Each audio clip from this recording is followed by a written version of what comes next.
Pension बुढ़ापे की लाठी होती है। इस बात में कोई संदेह नहीं है कि पेंशन किसी भी आदमी के बुढ़ापे में आर्थिक तौर पर बड़ा सहारा देने वाली रकम होती है। अब तक सरकारी और प्राइवेट कर्मचारियों को ही रिटायरमेंट के बाद इस बुढ़ापे की लाठी यानी पेंशन का फायदा मिलता है। लेकिन खबर है कि केंद्र सरकार सबके लिए पेंशन स्कीम लाने की तैयारी कर रही है। आज के वीडियो में नई पेंशन स्कीम के बारे में विस्तार से जानेंगे। जैसे कि इस स्कीम का नाम क्या है, नई पेंशन स्कीम का ऐलान कब होगा, इस पेंशन स्कीम का फायदा लेने के लिए क्या आपको कुछ पैसा देना होगा या आपकी पेंशन का पूरा खर्चा सरकार उठाएगी, आम लोगों के अलावा और कौन लोग इस स्कीम में शामिल होंगे, सरकार पेंशन स्कीम लाभ क्यों रही है, यानी सरकार की मंशा क्या है, कितनी उम्र के बाद पेंशन मिलेंगे, अभी देश में कितनी तरह की पेंशन स्कीम चल रही, क्या सरकार अभी जो पेंशन स्कीम चल रही है उन्हें बंद कर देगी, नई पेंशन स्कीम किस स्कीम की जगह लेगी, क्या एनपीएस की जगह लेगी, उन देशों के बारे में भी बताएंगे जिन देशों में सरकार सबको पेंशन दे रही है। आइए शुरू करते हैं। पहले इस स्कीम के बारे में जान लेते हैं। इकोनॉमिक टाइम्स की एक रिपोर्ट में बताया गया है कि केंद्र सरकार यूनिवर्सल पेंशन स्कीम लाने की तैयारी कर रही है। ये पेंशन स्कीम सभी के लिए होगी, यानी इस पेंशन स्कीम का फायदा उठाने के लिए यह जरूरी नहीं होगा कि आप नौकरी कर रहे हो। इकोनॉमी टाइम्स से बातचीत में इस स्कीम की जानकारी रखने वाले एक सरकारी अधिकारी ने बताया है कि सरकार नई पेंशन स्कीम को नौकरी से नहीं जोड़ेगी। इसका मतलब यह है कि जो लोग अपना काम धंधा कर रहे हैं वो भी इस पेंशन स्कीम का फायदा उठा सकेंगे। इस स्कीम को फायदा लेने के लिए आपको क्या कुछ पैसा देना होगा या सरकार इस पेंशन स्कीम का पूरा खर्चा उठाएगी?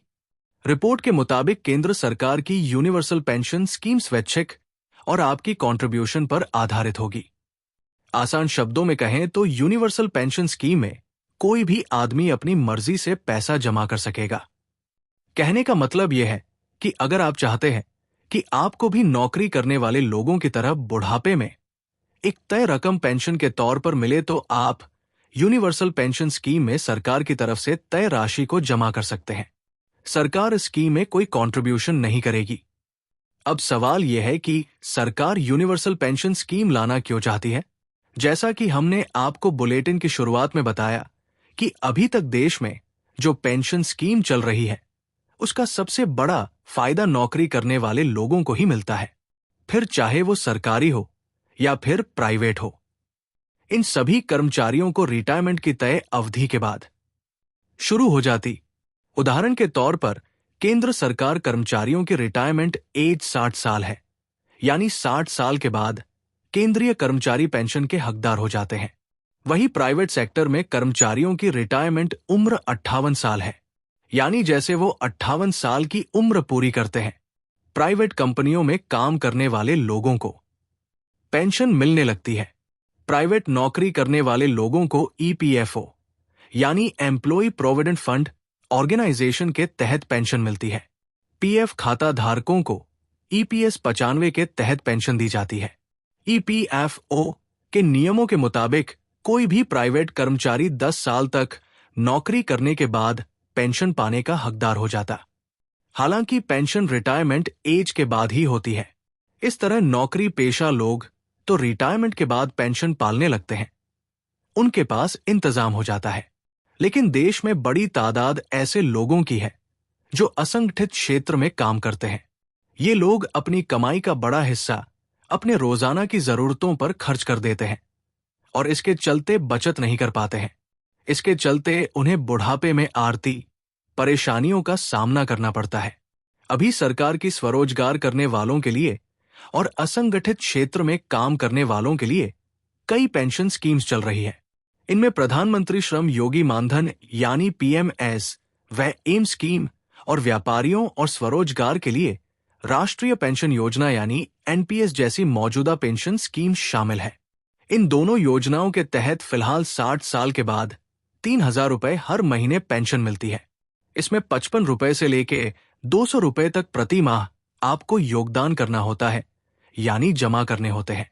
इसमें सरकार भी बराबर योगदान देती है। सरकार ने प्रधानमंत्री श्रम योगी मानधन को खास तौर से रेडी पटरी वाले लोगों के साथ साथ घर में काम करने वाली यानी मेड वगैरह को फायदा पहुंचाने के लिए शुरू किया था।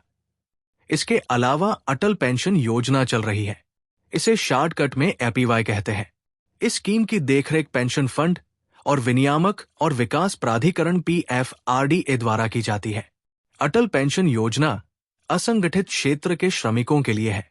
इस स्कीम में निवेश करने पर 1,000 रुपए से 5,000 रुपए तक पेंशन मिल सकती है। ये पेंशन 60 साल की उम्र पूरी होने के बाद मिलती है। एनी टाइम्स की रिपोर्ट बताती है कि अब सरकार सभी को सोशल सिक्योरिटी देना चाहती है। खासतौर से स्वरोजगार और असंगठित क्षेत्र के श्रमिकों को भी इसमें शामिल करना चाहिए। साथ ही सरकार ऐसी स्कीम्स लाना चाहती है जो सबका काटो। ये रिपोर्ट में कहा गया है कि यूनिवर्सल पेंशन स्कीम शुरू करने के लिए सरकार पहले मौजूदा कुछ स्कीम्स को इसमें मर्ज कर सकती है, मिला सकती है। साथ ही नई यूनिवर्सल पेंशन स्कीम लाने के पीछे सरकार की मंशा है कि असंगठित क्षेत्र में शामिल जो कंस्ट्रक्शन सेक्टर में काम करने वाले श्रमिक वर्कर्स हैं, वो भी पेंशन के दायरे में आ जाए। ये वर्कर्स उन लोगों को कहते हैं जो कंपनी के स्थायी कर्मचारी नहीं होते हैं। इन्हें कंपनी काम के बदले पैसे तो देती है, लेकिन निश्चित वेतन नहीं मिलता है। जैसे कि कैब चलाना, ऑनलाइन डिलीवरी करने वाले लोग गिग वर्कर्स की कैटेगरी में आते हैं।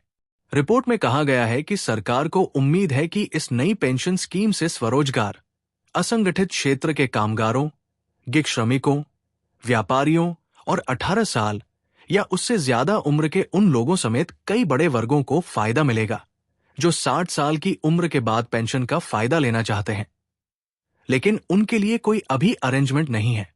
इस रिपोर्ट में कहा गया कि सरकार नई पेंशन स्कीम को लोकप्रिय बनाने के लिए राज्य सरकारों को भी अपनी पेंशन योजनाओं को इसमें मर्ज करने के लिए प्रोत्साहित कर सकती है। ये स्कीम कब तक लॉन्च होगी, इस बारे में केंद्र सरकार की तरफ से कोई डेडलाइन तय नहीं की गई है और ना ही मीडिया रिपोर्ट में इस स्कीम की कोई डेट बताई गई है। लेकिन इकोनॉमी टाइम्स की रिपोर्ट बताती है कि भारत सरकार का श्रम और रोजगार मंत्रालय नई पेंशन स्कीम पर काम करना शुरू कर चुका है। जब से नई पेंशन स्कीम की चर्चा शुरू हुई है, तब से लोग कयास लगा रहे हैं। नई पेंशन स्कीम क्या रिप्लेस करेगी? आपको बता दें, इस नई पेंशन स्कीम का वर्तमान में लागू नेशनल पेंशन सिस्टम यानी NPS पर कोई असर नहीं होगा और ना ही उसमें इसका मर्जर यूनिवर्सल पेंशन स्कीम में होगा। अब जानते हैं कि दुनिया के किन देशों में यूनिवर्सल पेंशन स्कीम चल रही है। इंडिया टुडे के रिपोर्ट के मुताबिक दुनिया के कई ऐसे देश हैं जहां इस तरह की पेंशन स्कीम्स चल रही है। इनमें अमेरिका, कनाडा, रूस, चीन, ज्यादातर यूरोपीय देश शामिल। इन देशों में चल रही ज्यादातर social security schemes pension, health और बेरोजगारी से जुड़े फायदों को कवर करती है। इसके अलावा डेनमार्क, स्वीडन, नॉर्वे, नीदरलैंड और न्यूजीलैंड जैसे देश अपने बुजुर्ग आबादी की आर्थिक जरूरतों को पूरा करने के लिए वित्तीय सुरक्षा के लिए पहले से ही यूनिवर्सल पेंशन स्कीम चला रहे हैं। आपको ये भी बता दें कि एक अनुमान के मुताबिक साल 2036 तक भारत में वरिष्ठ नागरिक की संख्या 22 करोड़ 70 लाख तक पहुंच जाएगी। ये देश की कुल आबादी का 15% है। इसी तरह साल 2050 तक देश में सीनियर सिटीजन्स की आबादी बढ़कर करीबन 35 करोड़ हो जाएगी। बता देंगे, केंद्र सरकार ने यूनिफाइड पेंशन स्कीम्स यानी UPA शुरू की है। ये पेंशन स्कीम 1 अप्रैल 2025 से लागू होगी। ओल्ड पेंशन इसकी यानी OPS की भारी मांग के बाद केंद्र सरकार ने UPS की घोषणा की थी। UPS सिर्फ सरकारी कर्मचारियों के लिए है, ऐसे कर्मचारी जो पहले से ही NPS के तहत रजिस्टर्ड है। अब सरकारी कर्मचारियों के पास ऑप्शन होगा कि वो या तो NPS में रहे या फिर UPS में चुन सकते हैं। अब आपको पेंशन से जुड़ी एक और खबर के बारे में बताते हैं।